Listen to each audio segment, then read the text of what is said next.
ప్రియులారా, కాబట్టి సమయంలో మరి ప్రభు యొక్క నామం యోహాను సువార్త కొద్ది నిమిషాలు చెప్పి ముగిస్తాను. 15వ అధ్యాయము 1-2 వచనాలు చదువుదాం. మళ్ళా 12, 13, 14 వచనాలు కూడా చదువుదాం. నేను నిజమైన ద్రాక్షవల్లిని, నా తండ్రి వ్యవసాయకుడు. నాలో ఫలింపని ప్రతి తీగను ఆయన తీసి పారివేయును. ఫలించు ప్రతి తీగని మరి ఎక్కువగా ఫలింపవాలని తీసివేయను. హల్లెలూయా.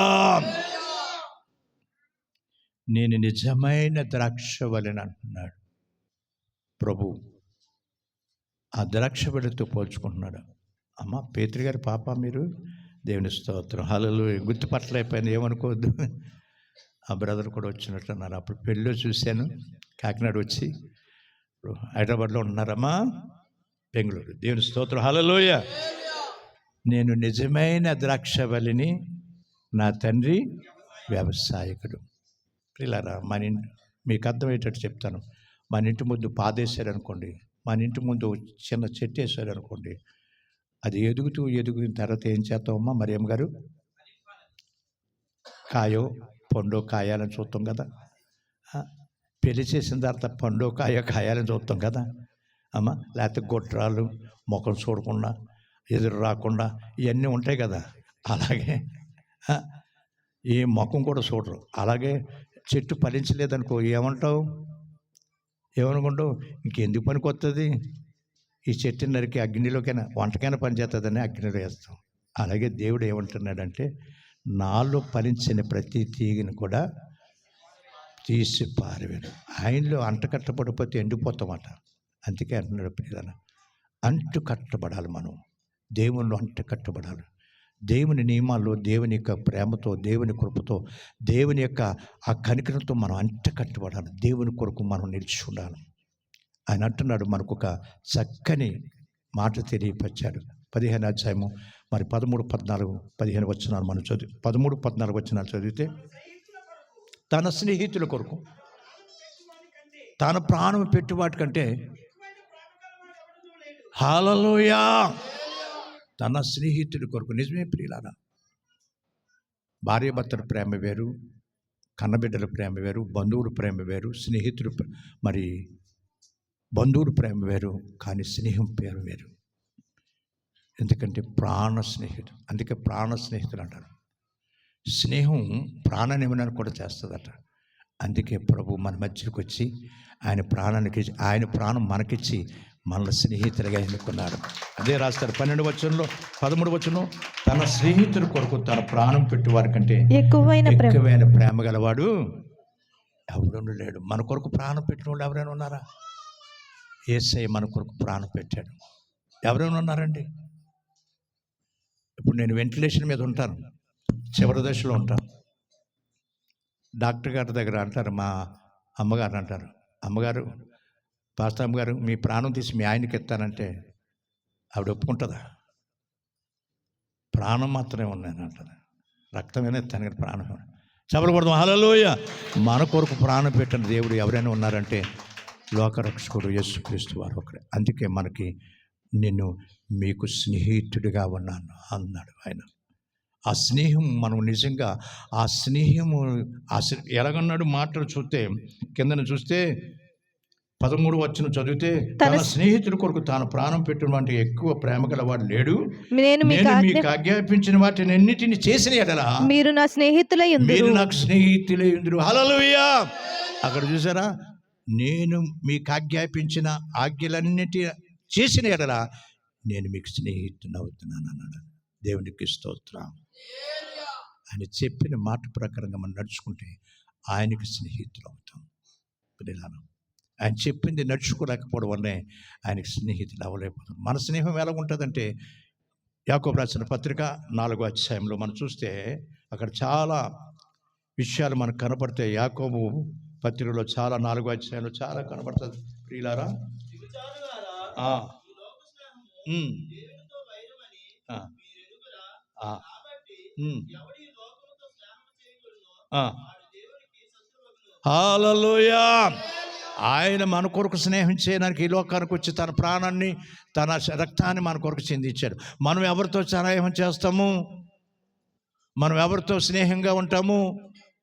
ఆత్మీయస్థితిలో ఉన్న వారితో స్నేహంగా ఉండవు, వాక్యంలో ఎదుగుతున్న వారితో స్నేహం ఉండవు, లోక సంబంధమైన పద్ధతులు వెళ్తున్న వారితో స్నేహంగా ఉంటాం. అందుకే ఏమన్నాడు?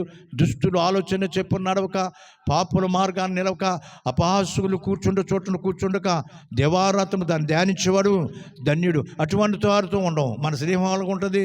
ఎప్పుడు దేవుడు దేవుడు అంటాడేటి, ఎప్పుడు సమర్పణ అంటాడేటి, ఎప్పుడు ప్రత్యేకత అంటాడేటి, అయోధులేలు అంటాడేటి. ఎంత శరీరం ఎందుకు ఇచ్చాడు దేవుడు? ఈ శరీరాన్ని ఎందుకు ఇచ్చాడండి? సంతోషము ఆనందం పొందుకోవడానికే కదా. ఈ సంతోషం ఆనందం పొందుకుంటావు నిజమే, ఎందుకంటే నీ దేహాన్ని అందుకొరకు ఇవ్వలేదు, దేవుని కొరకు ఆలయముగా ఉండాలనే దేహం అని పెట్టాడు. చప్పట్లు కొడదాం. ఆయన రూపాన్ని నేను చేసుకున్నాడు, నీ రూపం ఆయనలో ఉంది. అందుకే ఆయన శరీరధారిగా ఈ లోకానికి రావాల్సి వచ్చి ఆయన నీ రూపాన్ని, నీలోంచి ఆయన రూపాన్ని చూసి సంతోషిస్తున్నాడు. ఎందుకంటే ఒక ఉదాహరణ చెప్పాలంటే, మన పిల్లలు చూసి మనం సంతోషిస్తామా? అమ్మా ఆమె నా ముక్కు పడింది, చెప్పుకోండి నా చెవులు పడ్డాయి అని ఈవిడ అంటుంటారు. నా మనసు పడింది చూడు అని భర్త గారు అంటారు. అంత నీ దొంగ మనసే, నా మనసే పడిందని. ఇలా చూసానండి, మన బిడ్డలు చూసి మనం వర్ణించుకుంటాం కదా, దేవుడు మనం చూసి ఎంత వర్ణిస్తున్నాడో. ఇలాంటి జీవితాలు చెడిపోతుంటే ఆయన ఎంత బాధపడుతున్నాడో. అందుకే ఒప్పుదర ప్రార్థన రాత్రికి చపలు కొట్టు. ఆయన మనతో స్నేహానికి వచ్చే మన స్నేహం ఏంటి? లోక స్నేహం. లోక స్నేహము దేవునికి వైరము.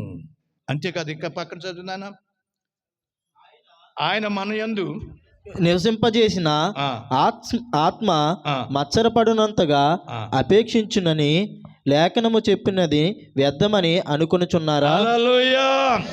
ఆయన మన యందు నివసింపజేసిన ఆత్మ అన్నాడు, నా మానవాత్మ. హల్లెలూయా. మత్సరపడినంతగా అపేక్షించిన అను లేఖనం చెప్పునది వ్యర్థమని కూర్చున్నారా అంటున్నాడు ప్రియులారా. హల్లెలూయా. మనలో పెట్టిన విలువైన దీపం.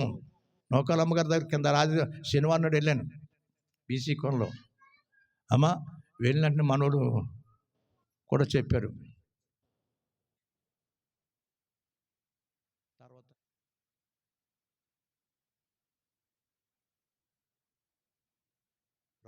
శనివారం సుమారు ఈ టైం కంటే ఇంకో గంట ముందు వెళ్ళాను. అనుకోలేదు చనిపోతుంది అనుకోలేదు, కానీ బాగానే ఉంది, కాలు వాసే అంతే, కొంచెం ఆయుష్ పడుతుంది. నేను అనుకోలేదు, ఊహించలేదు. అమ్మ ఇంకా 10 కాలాల పాటు ఉంటాం అనుకున్నాను. వెళ్ళిన తర్వాత అయ్యగారు ఇక నాకు సమయం అయిపోయింది, దేవుడు నన్ను పిలుచుకుంటాడని. అమ్మ అందరూ ఈ లోకంలో ఉండేవారు కాదు, అందరూ అక్కడికి వెళ్ళవలసిందే. ఇక్కడ నిత్యరాజు, ఇక్కడ మన సొంత ఇల్లు ఏమి లేదు, వదనా ఇక్కడ ఉన్న విడిచిపెట్టి వెళ్ళాలా అని నేను బలపరిచిన తర్వాత అనుకోలేదు. అందుకే ప్రాణాత్మ శరీరాలు దేవునికి అప్పచెప్పి ప్రార్థన చేసి వచ్చాను. కిందట ఆదివారం తెల్లవారుజామునే కబురు వచ్చింది. ఏంటండి? అమ్మ చనిపోయింది. అనుకున్నావా ప్రియులారా? ఈరోజు మన జీవితం గడ్డి పువ్వు లాంటిది. ఈరోజు జీవితం మన శరీర జీవితం ఎటువంటిదంటే నీటి మీద బుడగ లాంటిది. ఆ బుడగ ఉంటే కొంతసేపు పగిలిపోతుంది. గడ్డి పువ్వు ఉదయకాలం లేచి ఉదయకాలం పుష్పించే సాయంత్రకాల సమయం దాన్ని నెరగదు. అటువంటి మానవ జీవితం. ఈ మానవ జీవితానికి అంత విలువిచ్చే దేవుడు నాతో స్నేహం చేయమంటే, ఆయన వాక్యంతో స్నేహం చేయమంటే, ఆయన బిడ్డలతో స్నేహం చేయమంటే, మన స్నేహం ఎవరితో చేద్దాం? దొంగలతో, వ్యభిచారాలతో, లోకం వాళ్ళతోటి, పిరికి వాళ్ళతో, అబద్ధకులతో స్నేహం చేస్తాం. అంతే కదా. అందుకే ప్రభు అంటున్నాడు, అందుకే మనలో ఉన్న ఆత్మ బక్కచిక్కిపోతుంది, నశించిపోతుంది. ప్రభు ఈ మాటలు జాగ్రత్తగా విందాం ప్రియులారా. మనం ఉదాహరణగా చూసినట్లయితే, అందుకే సమూయేలు గ్రంథం 1వ సమూయేలు గ్రంథము 18వ అధ్యాయం 1వ వచనం చూస్తే నిజమైన స్నేహం అక్కడ కనబడుతుంది ప్రియులారా. సౌలు రాజు దావీదుకి శత్రువుగా ఉన్నాడు. కానీ సౌలు కుమారుడు యోనాతాను దావీదుని ప్రేమిస్తున్నాడు. చెప్పకూడదు. హల్లెలూయా. సరేండి, అక్కడ రాస్తున్నాడు దావీదు సౌలుతో మాట్లాడుట చాలించినప్పుడు యోనాతాను దావీదు హృదయముతో కలిసిపోయిను. దావీదు హృదయముతో కలిసిపోయిన దేవుని స్తోత్రం, హల్లెలూయా. అవును ప్రియులారా, మనం దేవునితో హృదయం మనం కలిసిపోవాలి ప్రియులారా. యోనాతానుతో దావీదు మాట్లాడుతున్నప్పుడు తన హృదయం కలిసిపోయిందట. దేవుడు వాక్యంతో మనం సహవాసం చేసినప్పుడు దేవుడితో మనం కలిసిపోతామట. దేవుని బిడ్డలతో సహవాసం చేసినప్పుడు మనం దేవునిలో కలిసిపోతామట ప్రియులారా. మన హృదయం ఒప్పుకుంటుంటుందట. అదే దరిద్రతో చేసామనుకోండి, వ్యభిచారితో చేసామనుకోండి, ఒరే అలా ఇక్కడికి వెళ్దాంరా, ఇక్కడికి వెళ్దాంరా, రాత్రికి ఇవి ఉంటాయిరా, సంతోషం ఇస్తుందిరా, ఇది నరకాన్ని తీసుకెళ్తుంది. తెలియక కళ్ళు వాసిపోయి ముఖం వాసిపోతాయి. తెల్లారుజానికి ఎందుకురా వాసిందంటే బాగా నిద్ర పట్టింది అంటాడు. ఇది ఒక అబద్ధం. మళ్ళీ ఈ సీస కూడేస్తాడు రాత్రికి, పడుకుని కొడుతాడు, అంత పడుకుంటాడు. ఇది ఈ దీర్ఘ నిద్ర తీసుకెళ్తుంది ఒకసారి. ఇది తెలియదు, ముఖం పోయి పొంగిపోతాయి కదా. పొద్దున్నే ఏంటన్నా ఈ ముఖం పోయిందంటే ఏం లేదు, బాగా నిద్రపోయాను. దీర్ఘ నిద్రది. దేవుని స్తోత్రం, హల్లెలూయా. దావీదు యోనాతానుతో ఎప్పుడైతే ఆ కరచాలన చేసుకున్నాడో, దావీదు ఆత్మపూరుడు ప్రియులారా, హల్లెలూయా. ఆత్మతో నింపబడిన వాడు దావీదు. ఆత్మలతో ఎప్పుడైనా సహవాసం చేస్తామా? దేవుని ప్రేమ కలిగిన వారితో సహవాసం చేస్తావా? దేవుని వాక్యంలో నడుచుకున్న వారితో సహవాసం చేస్తావా? అబ్బే వద్దు, ఆలొద్దు. ఇలాంటి సహవాసాలు మనకు దోషమైపోతాయి ప్రియులారా. అందుకే లోక స్నేహము దేవునికి వైరం ప్రియులారా. ఇస్కరియోతు యోధా ఎవరితో స్నేహం చేశాడు? యేసు ప్రభుతో స్నేహంగా ఉన్నవాడు. నటన, డబ్బుతో స్నేహం చేశాడు. పరవశులతో అక్కడున్న ఎవరండి? శత్రువుతో సాహసం చేశారు. యేసు ప్రభు దగ్గర ఉండేవాడు, ట్రెజరర్గా ఉండేవాడు. ఆ డబ్బు సంచి చూసేవాడు. అమ్మా, ఆ శత్రువు అన్నాడు, నువ్వు యేసు ప్రభుని పట్టపు చెప్తే 4 ధ్యానాలు ఇస్తాం. అన్నీ డబ్బు మొత్తానికి ఎన్నో. మనం అంతే కదా, కక్కుర్తి. లోకానికి, పాపానికి, శాపానికి కక్కుర్తి పడతాం. క్షణమాత్రానికి కక్కుర్తి పడుతుంది జీవితం ప్రియులారా. ఎందుకంటే మనం ఈ యొక్క వాక్యం విని మన జీవితాన్ని, మన హృదయాన్ని మార్చుకొని ప్రభుత్వ స్నేహం చేద్దాం. ప్రభుత్వ స్నేహం అనేది అందుకే అంటున్నాడు, ఇందాక చదివాం కదా, నాకు నిజమైన స్నేహితులైతే నా ఆజ్ఞను నడుచుకుంటారు అన్నాడు. యేసుబాబు కిస్మిస్ పండుగ చేసుకున్నాం. ఎంత పండుగ చేసుకున్నాం కిస్మిస్. ఇప్పుడు నూతన సంవత్సరం చేసుకుంటాం. మనసు మారలేదు, హృదయం మారలేదు, నడవడి మారలేదు, మరి దరిద్రం పోలేదు, అంతా మరి కొత్త సంవత్సరం పోతాం. అందుకే ప్రభు అన్నాడు, సున్నం కొట్టిన సమాధులారా. సమాధులకి ఎప్పుడు సున్నం కొడతారు చూసారా? తెల్లగా ఉంటాయి, కానీ లోపల ఏముంటుంది? అటువంటిది ప్రియులారా. అందుకే ఇస్కరియోతు యోధా ఎవరితో స్నేహం చేశాడు? యేసు ప్రభుతో ఉండి నటించాడు, యేసు ప్రభుతో ఉండి మెప్పించాడు. యేసు ప్రభుతో అన్నాడు, యేసు ప్రభు తెలీదా నన్ను పట్టాపు చెప్పినాడు మీలో ఉన్నాడు అన్నాడు. అప్పుడైనా జ్ఞానోదయం రావాలి కదా. అయ్యో, నా తండ్రి ఎన్ని బ్రతికించాడు, ఎన్నో మంది కాళ్ళు ఇచ్చాడు, కుంటోలకు కళ్ళు ఇచ్చాడు. ఆయన దేవుడి కుమారుడే, నిజమే దేవుడే అని నమ్మాడా? అట్టే దేవుడితో ఉండేవాడు. పైవారు మనం దేవుని దగ్గరకు వస్తుంటాం, పై పనులే. మనం నిజంగా దేవుడిని అప్పచెప్పిన వారివే. ఏమైపోయింది? తిరిగి సంతోషపడ్డా? ఆ వెండినాలు చూసి ఎందుకు ఈ దరిద్రం అనుకుని మళ్ళా వేసాడు. ఇప్పుడు కూడా ఆ భూమి ఉందట, దాంతో కొనుక్కున్నాడు భూములు. లోక స్నేహాలు చేసి దరిద్రం, పాప స్నేహాలు చేసి దరిద్రాన్ని పెంచుకుంటూ నరకానికి వెళ్తాడు. ఆ ధనవంతుడిలాగా. ఆ ధనవంతుడు అంటున్నాడట, ఆ ధనవంతుడు ఏంటంటే ధనవంతుడి ఇంటి ముందు లాజర్ అనే దరిద్రుడు కురుపులతో ఉంటూ కుక్కలు నాకుతున్నాయట కురుపులు. కానీ ధనవంతుడికి ఒక్కసారి చాలాసార్లు చూశాడు ఆ దరిద్రుడు అని లాజర్ని చూశాడు. ఒక్క కనికరమైనా చూపించాడా? ఎందుకు చూపించలేదు? అహంకారం. హోదా, ఆడేటి తక్కువడు, ఆడేటి దరిద్రుడు, తుణీకరించడా అటువంటి వాడిని పైకి తీసుకొచ్చాడు దేవుడు. చప్పలు కొడదాం. పోనీ ఇక్కడ కాకపోతే అక్కడైనా బుద్ధి వస్తుందా? అక్కడ వేదన పడుతున్నాడు. ఆ లాజరు అక్కడ ఉన్నాడు ఏంటి అని అడుగుతున్నాడు. మన బుద్ధి అంతే అమ్మ. పక్కోడు బాగుంటే చూడలేము. పక్కోడు ఏడిస్తే మనం నవ్వుతాం, ఆడు నవ్వాడు అనుకోండి మనం ఏడుస్తాం. ఇది మన బుద్ధి, అంతే కదా. కాబట్టి ఈ సమయంలో ఏంటండి ప్రియులారా, ఇప్పుడు దావీదు హృదయంతో యోనాతాను హృదయం కలిసిపోయింది. కలిసిన వెంటనే ఏమైపోయింది? అందుకే ఒక నటన నటించాడు, చివరికి ఏం చేశాడు? ఊరేసుకుని చనిపోయాడు. మన స్నేహము లోక స్నేహము ఉండొద్దు. లోకమైన స్నేహాలతో మనం జీవించవద్దు. లోక స్నేహానికి మనసు ఇవ్వద్దు. లోక స్నేహానికి మనం కలవద్దు ప్రియులారా, సపరేట్. అందుకే దానియేలు జీవితంలో ప్రత్యేకతగా ఉన్నాడు. ఆ దేశం నుంచి దేశం కాకుండా చెరపట్టి వచ్చిన దానియేలు యవనస్తుడు జీవితంలో ఎన్నో కోరికలు ఉంటాయి, ఎన్నో తినాలని ఆశపడతారు. రాజు తినే భోజనాలు కూడా వద్దని తిరస్కరించారు. మనం అక్కడెక్కడ పోయి ఏది దొరికితే తింటాం. వీళ్ళు పెట్టింది లేదు, వాళ్ళు పెట్టింది లేదు, అదే ప్రసాదంగా తినేస్తారు. ఉదాహరణ చెప్తాను, ఎవరు కోపగించుకోవచ్చు. ఉదాహరణ చెప్తున్నాను, అర్థం చేసుకుందాం ప్రియులారా, అర్థం చేసుకుందాం. దానియేలు నిలబడ్డాడు ప్రియులారా, దానియేలు నిలబడ్డాడు. ఇదంతా చూసి వాళ్ళతో కలవమన్నారు. రే దానియేలు గడు మనకు అడ్డొచ్చేస్తున్నట్రా, తిన్నానికి అడ్డొస్తున్నాడు, సంపాదించుకున్నానికి అడ్డొస్తున్నాడు. దానియేలు దగ్గరికి వెళ్దామని దానియేలు దగ్గరికి వెళ్ళి ఉంటారు.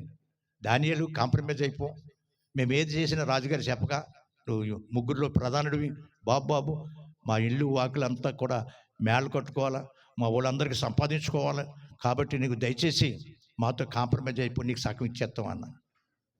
అంటే దానియేలు అన్నాడు, వద్దు బాబు అని ఉంటాడు దానియేలు, నాకు వద్దు బాబు. అందుకే శత్రుత్వం పెరిగిపోయింది. నీతిగా భక్తిగా పెరుగుతుంటే నీకు లోకంలో శత్రుత్వమే ఎదురవుతూ ఉంటుంది. దాన్ని జయించాలంటే ప్రార్థనే. హల్లెలూయా.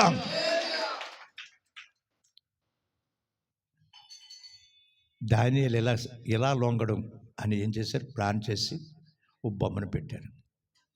బొమ్మను పెట్టి ఆ బొమ్మను మొక్కపోతే, నెల రోజుల దాకా బొమ్మను మొక్కపోతే సింహాల బోన్లో వేయించి పడుతుందని ఆర్డర్ జారీ చేసేసారు. ఇట్టి శాస్త్రం తెలిసిన కూడా దానియేలు నీతి నియమాలు కలిగిన దానియేలు, యవన ప్రాయంలో ఉన్న దానియేలు, ఆ ప్రార్థన పరుడైన దానియేలు భయపడలేదు. హల్లెలూయా. చర్చిలో ఒకలాగా ఉంటాం, బయటికి వెళ్ళి ఒకలాగా ఉంటాం, స్నేహితుల దగ్గర ఒకలాగా ఉంటాం, బంధువుల దగ్గర ఒకలాగా ఉంటాం కదా. ఎప్పుడు ఆ దానియేలుని జ్ఞాపకం చేసుకుంటాం, ఎప్పుడు యేసయ్యని జ్ఞాపకం చేసుకుంటాం. యేసయ్య కూడా బరబ్బా అన్నాడు, నువ్వు రోమా సామ్రాజ్యాన్ని జయించడానికి నాతో చేయకలిపి అన్నాడు. అంతే. బరబ్బతో అన్నాడు, గజ్జితంగా, భయంకరమైన గజ్జం, నీ కొరకు నా ప్రాణమైన పెడతాను కానీ నీకు చేతు కలపను అన్నాడు. అంతే. హల్లెలూయా. అంతే కదండి, ఒక రకంగా అర్థం చేసుకుంటే. అటు ప్రత్యేకత, అటు సమర్పణ కలిగి ఉండాలి. దానియేలు చూశారు, ఈ శత్రువు అంతా బొమ్మను పెట్టారు, యథాతథంగా ఇంటికి వెళ్ళిపోయి ప్రార్థన చేశాడు. ప్రార్థన చేసి ఒకటే నియమం చూసుకున్నాడు, నేను ప్రార్థన చేస్తాను, నన్ను సింహాల బోన్లు వేసిన సింహాలన్నీ నాతో కలిసి దేవుని స్తుతించారని ప్రార్థన చేశారు. హల్లెలూయా. మనం అట్టి ఆత్మీయ స్థితిలో మనం ఉంటామా? ఒక కష్టం వస్తే పారిపోతాం, ఓ చెడుపుడు చూస్తే పారిపోతాం, ఏదైనా జరిగితే పారిపోతాం, ఇలాగే వెళ్తాం. కానీ పాస్టర్ గారు ఇక్కడ ఉన్నారు, ప్రార్థన చేసుకొని వెళ్దామంటే ఎక్కడ లేదు అమ్మా. ఇది మన పద్ధతి, మార్చుకోవాలి ప్రియులారా. ఆత్మీయ స్థితిని పెంచుకోవాలా. వాక్యం మన హృదయంలో ఉంటే అది నీకు నడిపిస్తుంది, నీ బాధల్లో నెమ్మదినిస్తుంది, నిన్ను పరలోకానికి సిద్ధపరుస్తుంది. ఆ వాక్యమైన దేవుడే నీకు ఆదరణ కలిగి ఉంటాడు. హల్లెలూయా. హల్లెలూయా. అంత దానియేలు ఒప్పుకోకుండా తాను ఏంటంటే లొంగిపోకుండా దానియేలు సింహాల బోన్లోకి వెళ్ళాడు. సింహాలకి ఏం ఆర్డర్ ఇచ్చాడు దేవుడు? చుట్టూ ఉండండి, దానియేలు ఏం చేయకండి అని. ఆ సింహాలైనా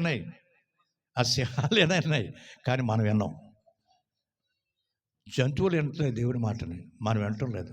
ఈ సృష్టి వింటుంది దేవుని మాటని, మనం వింటం లేదు. అందుకే దేవుడు ఈ లోకానికి వచ్చే రక్తాన్ని చిందించవలసి వచ్చింది. పిల్లలు, దానియేలు సింహాల బోన్లో వెళ్ళినా దేవుడు చెప్పినట్లుగా జీవించాడు కాబట్టి, దేవుడు చెప్పినట్లుగా నడుచుకున్నాడు కాబట్టి, దేవుడు చెప్పినట్లుగా ఆయన సన్నిధిలో ప్రార్థన చేశాడు కాబట్టి దానియేలుకు ఒక బిరుదు వచ్చింది.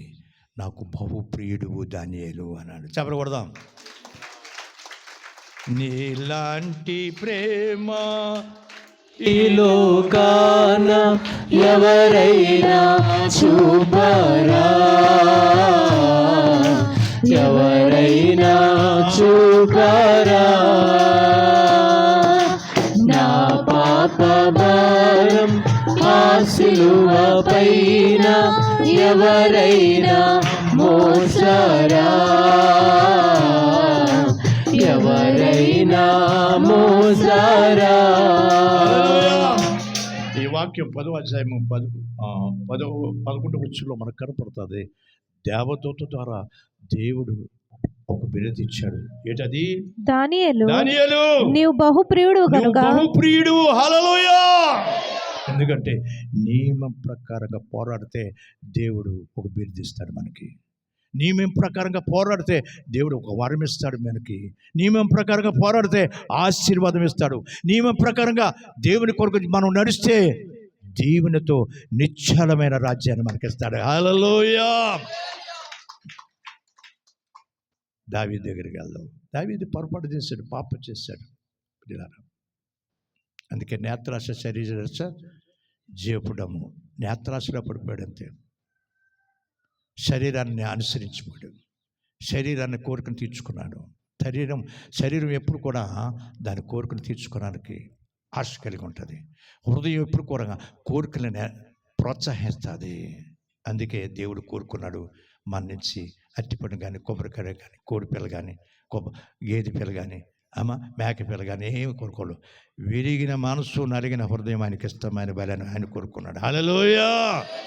మనం ఇవన్నీ ఆయన కోరుకునేది విరిగిన మనసు, నలిగిన హృదయం. దావీదు ఏమైపోయాడు?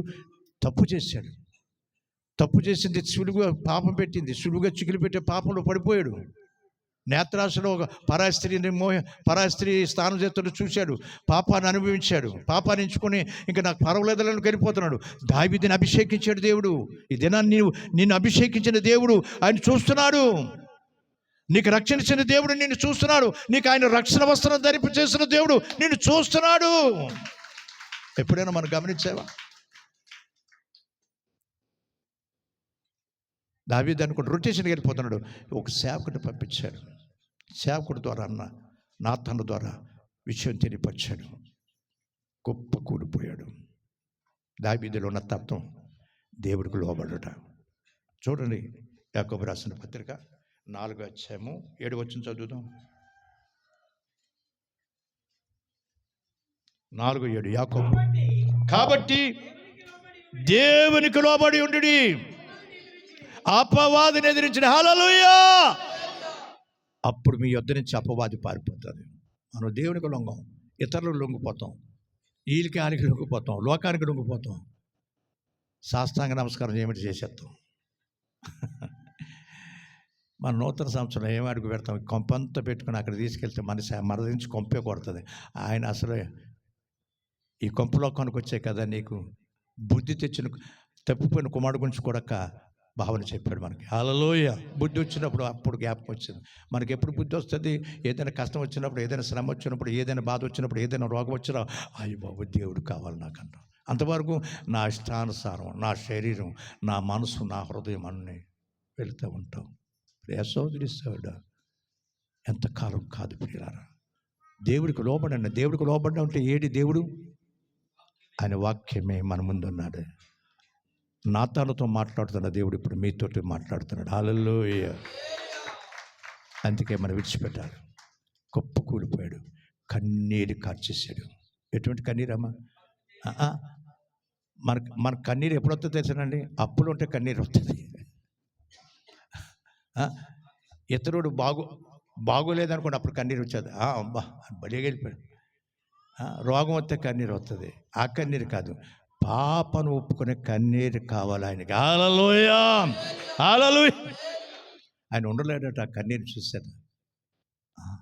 ఒక సందర్భంలో నా జీవితంలో ఎదురైన ఆ సందర్భం, దుఃఖం, ఎవరికి చెప్పుకోలేని దుఃఖం. ప్రభువా, ఎక్కడ తప్పిపోయినా, ఎక్కడ పడిపోయినా, ఎక్కడ నీకు దూరం అయిపోయినా తండ్రి అని మనస్సులోంచి కన్నీళ్ళు, కంటులోంచి కన్నీరు చుక్కలు, ఆ కన్నీరు చుక్కలు చూడలేకపోయినా దేవుడు. అటువంటి పరిస్థితి నాకు ఏర్పడింది.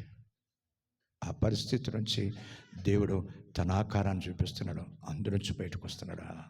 అప్పుడే ఎంత ధైర్యం ఇచ్చిందో ఆ దేవుడు అప్పుడే కార్యం చేశాడు. చప్పట్లు కొడతాం. హల్లెలూయా. నా తోడు నీవుంటే అంతే చాలయ్యా, నా ముందు నీవుంటే భయమే లేదయ్యా. నా తోడు నీవుంటే అంతే చాలయ్యా, నా ముందు నీవుంటే భయమే లేదయ్యా.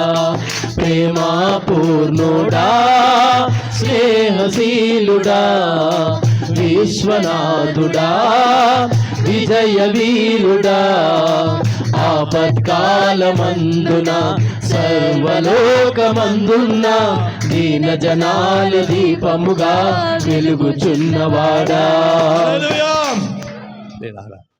అటువంటి దేవుడు మనడు. అందుకే దావీదు కన్నీరు పరుపులు తీరుకొట్టాడు, తన పశ్చాత్తాపం. అందుకే దావీదుని అన్నాడు, నా హృదయానుసారుడని ప్రేమించాడు. మనం ఒప్పుకుంటామా? అందుకే ఒప్పుదల ప్రార్థన. ఒప్పుకుంటామా? ఒప్పుకోవాలి. ఒప్పుకోకుండా కప్పుకుంటే దరిద్రాన్ని నువ్వే నూతన సంవత్సరం పట్టుకెళ్తాం. అందుకే ఒప్పుదల ప్రార్థన. అంటే ప్రార్థన కంటే రారు అమ్మ చలి. ఎంఆర్ఓ ఆఫీసులో 5,000 ఎత్తున్నారంటే టక్కుమని అక్కడ పోతాం. చలి కనబడదు, ఏది కనబడదు. పాస్టర్ గారు ఎక్కడి దాకా వెళ్ళిపోయారు అనుకోకండి. పాదాల దగ్గర రండి, దేవుని పాదాల దగ్గర. ఎంత సెల్లని పాదాల దగ్గరికి వస్తే మీ కొరకే సెల్లని పుట్టాడు ఆయన. ఆ సెల్లని పుట్టాడు. ఎక్కడ పుట్టాడు? దేవుడే ఉండి కూడా ఎక్కడ పుట్టిందని కూడా అక్కడ కన్నాదని రాశాడు. అంతే. మనం చలి దేవుని సన్నిధికి వెళ్ళడానికి, అబ్బే పాస్టర్ గారు ఇంటి పక్కనే కదా, ఆయనకి ఏ శైలి ఉండదు. మనకు శైలిలో పెట్టేటి పాత్రలు అని కొంతమంది అనుకుంటారు. హృదయంలో వేస్తుంది ఊరికన్నా. ఇది నా కొరక. మనందరూ ఒప్పుకొని విడిచిపెడితే మీరు పరిశుద్ధుడిగా మార్చి నూతన సంవత్సరం ఆశీర్వాదంతో ఉంటారు. మీతో పాటు నేను కూడా పొందుకుంటాను. చప్పట్లు కొడదాం. దేవుని స్తోత్రం. హల్లెలూయా. ఒప్పుకొని విడిచిపెట్టాలి. అందుకే దావీదు రాశాడు, అతిక్రమతో దాచిపెట్టాడు వర్ధిల్లడు, కానీ ఒప్పుకొని విడిచిపెట్టాడు. కనికరం పొందాలి, ఆయన చేత కనికరం పొందాలి. అంటే నీ ఒప్పుదల ఎలాగ ఉంది? పై ఒప్పుదల కాదు, కన్నీరు నీటిలోంచి రావాలి. హల్లెలూయా. లాజరు చనిపోయినప్పుడు మరియమ్మ కన్నీరు చూసి ఉండలేకపోయాడట ఆయన. యేసు ఆయన కూడా కన్నీరు విడిచాడట. మన కూడా కన్నీరు కడతాడా? మనమే కన్నీరు కడతాం పిల్లలారా. ఇటువంటి అయితే ఇంకొక మాట చెప్పి నేను ముగిస్తాను పిల్లలారా. నిజమైన స్నేహం. ఏలియా దైవభక్తుడు, ఆత్మపూరుడు. ఏలియాను చూసి ఎలీషా చూశాడు,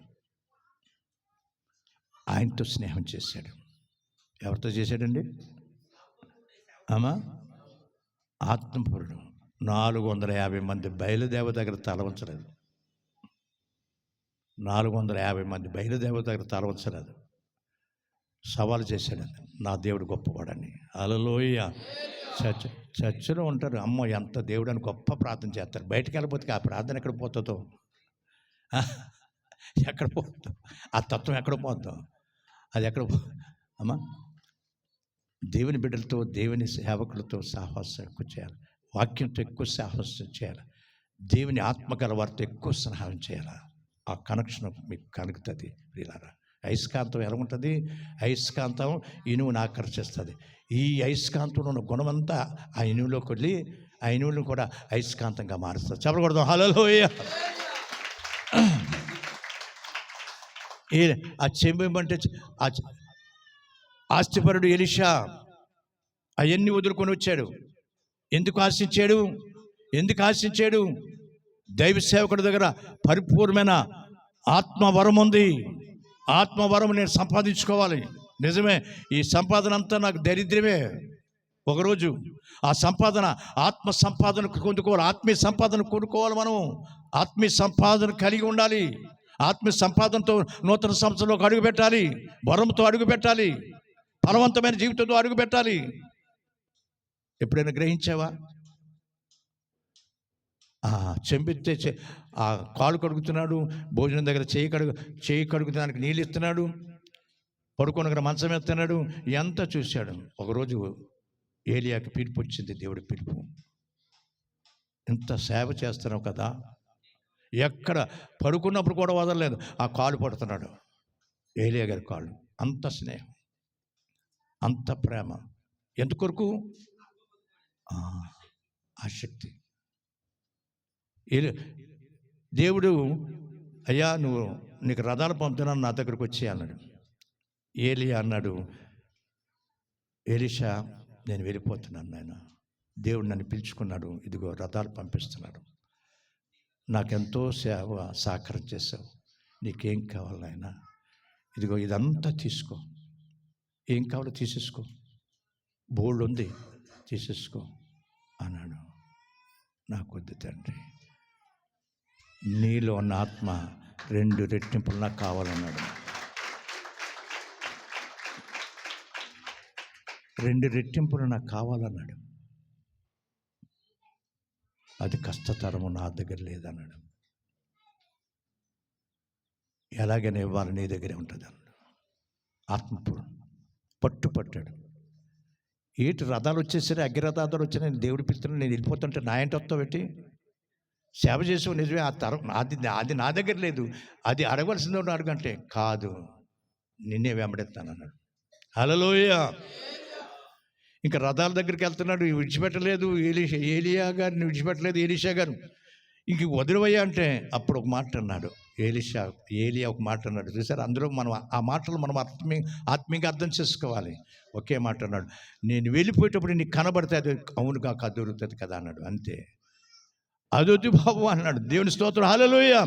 వెళ్ళిపోతున్నప్పుడు ఆయన రథాలకి పైకి వెళ్ళిపోతున్నాడు. ఇంకా బట్టలు చింపుకున్నాడు. అంతే, ఎలీషా గారి బట్టలు చింపుకున్నాడు.